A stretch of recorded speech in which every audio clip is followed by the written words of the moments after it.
good morning, afternoon, or evening, depending on where you are and what time it is. Happy everything. Today, we are going to cover the Seabird Piping Isometrics handout. We'll discuss what an isometric drawing is in relation to single-line pipe blueprints. We'll also discuss why this is the more popular method of detailing pipe blueprints. To first get started, open the Seabird handout and navigate to the second page. So, what exactly is an isometric drawing? In case you don't remember, I'll refresh your memory. In World 141, Symbols and Specifications, we covered orthographic and isometric representations of blueprints. An isometric drawing is simply a type of pictorial drawing in which three sides of an object can be seen in one view. It's popular within the process piping industry because it can be laid out and drawn with ease. It also portrays the object in a realistic view. Here's an orthographic representation. Notice, to see the object in multiple positions, you see only singular two-dimension images showing one side in each view. Drawings which have orthographic projections can also sometimes display the isometric figure as well, for viewing clarity of the overall shape of the part.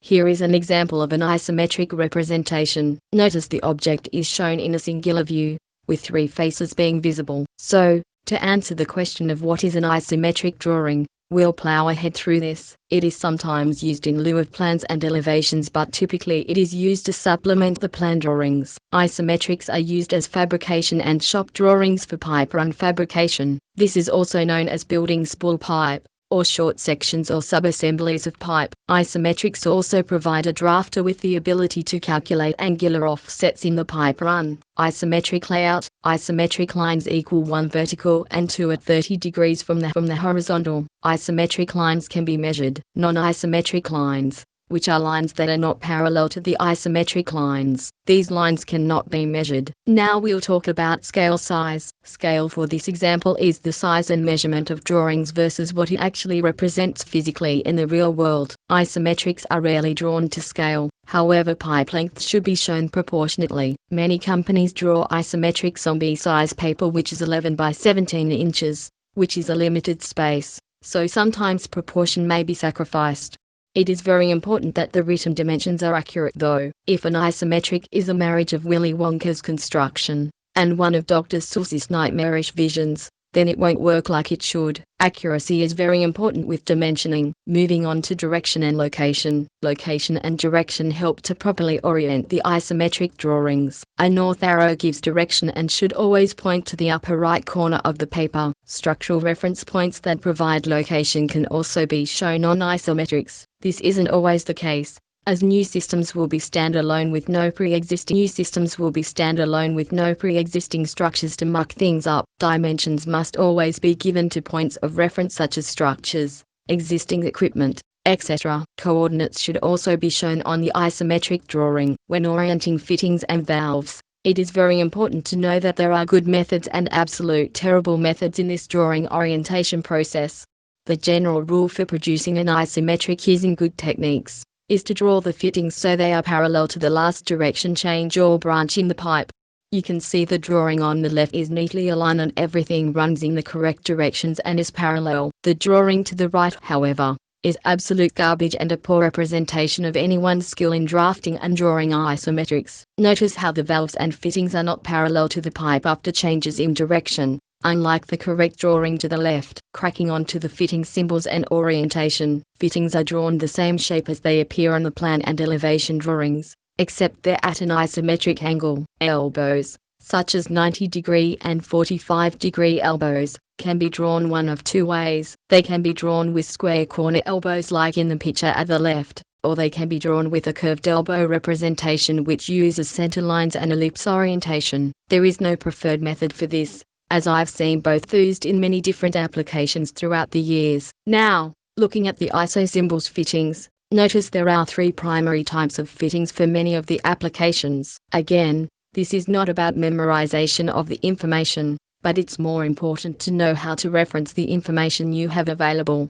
There are butt weld, socket weld, and threaded fittings primarily for this application. A butt weld type fitting is simply butted up to form a joint and welded with a variety of groove applications. The correct way to identify a butt weld type fitting is by the solid black dot at the end of each fitting. that represents a weld joint. Another type of commonly used weld joint indicator is a solid black X where the beginning and end of each fitting are. Both are correct applications. A socket weld fitting is a little easier to not only identify but also weld. For this type of joint, the pipe slips inside the fitting and the ends of the fitting are then welded using a fillet weld for the joint. You'll notice the fitting symbol is in the shape of a C, and the pipe is drawn with the end inside of the opening. These fittings are therefore much easier overall to weld and require less skill to successfully complete. Threaded fittings are what is commonly called screw pipe in the field. It is only available for smaller diameter pipe ranging from 1/4 of an inch in diameter up to 4 inches in diameter. Since most standard pipe does not come pre-threaded or cut to length and threaded, specialized equipment in the form of a pipe threading machine is required to adequately assemble this type of piping system. One major disadvantage of threaded pipe and fittings is the fact that most fitting applications loosen over time and develop leaks. They also require occasional tightening, especially during rapid ambient temperature changes which cause the materials to expand or contract. When in doubt, weld it out. Now, we'll discuss flanges and their applications. Looking at the ISO symbols, flanges page, you can see there are a total of 6 types of flanges used in piping systems. Flanges are simply a method of connecting pipes, valves, pumps, and other equipment to form a piping system. It provides easy access for cleaning, inspection, or modification. Flanges are usually welded or screwed. Flange joints are made by bolting together 2 flanges with a gasket between them to provide a seal. All of the flanges shown are pretty self-explanatory, except for maybe the blind flange. A blind flange is used to disconnect and close off a particular portion of a pipe system. These are normally used when systems are taken out of service for repair or modification. Smaller flanges typically have a 4 to 6 bolt hole application, whereas the larger welded flanges can have 4 to 6 times that number of bolt holes depending on the pressure rating of the flange.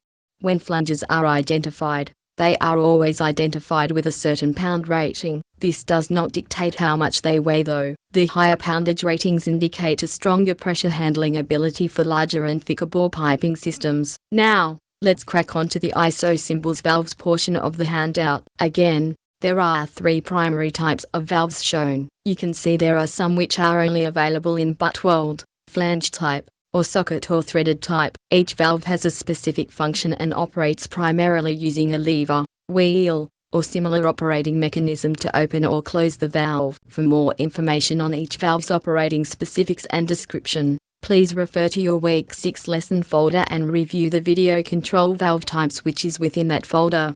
Now we'll mosey on over to the special components for a brief review of these. Weld outlets are an easy way to perform pipe-to-pipe connections utilizing a fitting which saddles one pipe, and the other pipe is inserted into the opening of the outlet and a fillet weld is applied. This is much more practical and faster than performing a saddle cut on the lateral pipe and going through the fit-up process of a full branch fitting from scratch.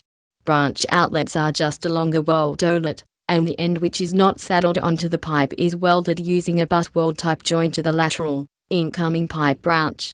Flange branch outlets are a combination of a flange with a nippolet. It simply reduces the amount of welds required for a combination of a flange and pipe fitting. A spade can be applied to systems where maintenance is often not necessary. When used, the solid circular end is placed between 2 flanges to close off a section of pipe entirely. A spectacle blind is used in a similar fashion to a spade, except it can be rotated to reopen the flow of pipe between 2 flange fittings. In the closed position, you will see the ring with a hole in it outside of the pipe. In the open position, you will see the solid spade outside of the pipe flange. A hammer blind is a unique combination of a flange spacer with a built-in spectacle blind. These can be easily rotated by one person in most applications to open or close a section of flanged pipe fittings. These also provide an easy visual indication which position the blind is in. For general safety and operating purposes, a spacer is simply a spacer between 2 flange fittings. These usually come in a solid body style,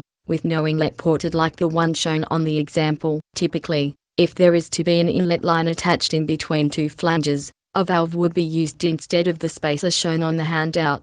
Moving on to the second special components page. Here we see a few more examples starting with a restriction orifice. This looks like a special version of a blind, which it is. This simply narrows the flow opening to restrict flow but not close it off. Again, Most valves are easier to use and can more precisely control or restrict the flow through a pipe than this type of fitting. Here you can also see the field weld symbol, which shows a solid circular dot in the middle of the black X. The butt weld symbol is shown again as well. Remember, it is also common to see a solid black X where we currently see the solid black dot. Here, a pipe bend with a special radius is shown. Some operations utilize bent pipe, but it is usually best to use elbows and fittings to achieve changes in pipe run and elevation direction. The reason is, when large pipe is heated and bent, the material on the inside of the bend radius is compressed and hardened, and the material on the outside of the radius is stretched and thinned. Depending on the working pressure rating of the system, this could compromise an overall system's pressure rating, and piping systems have been known to burst or fail at such bends. A sight glass is often used for monitoring the fluids in pipe systems. This is important for keeping an eye on pressure in boilers, and ensuring that pilot lights and heating elements are functioning properly in heating systems. Moving on to the last special components sections, the two types of strainers are used in many liquid natural gas and oil refinement operations. The product goes into refineries in raw form, usually mixed with sediments, paraffins, and other assorted contaminants. These strainers are in strategic parts of the pipe system for easy removal of contaminants without disrupting overall flow of the product. An orifice assembly is a set of flanges with tapped threadings on them, and are usually used for attaching sensor, gauges, or even sampling valves. A meter run simply bolts up to a flange connection and has either a digital or an analog meter which shows how much product has flowed through the specific run of pipe. Next week, we will discuss calculating runs, takeoffs, elevations, and how to calculate angular lengths of pipe based on the Pythagorean theorem. Until next time, have a fantastic week and happy welding.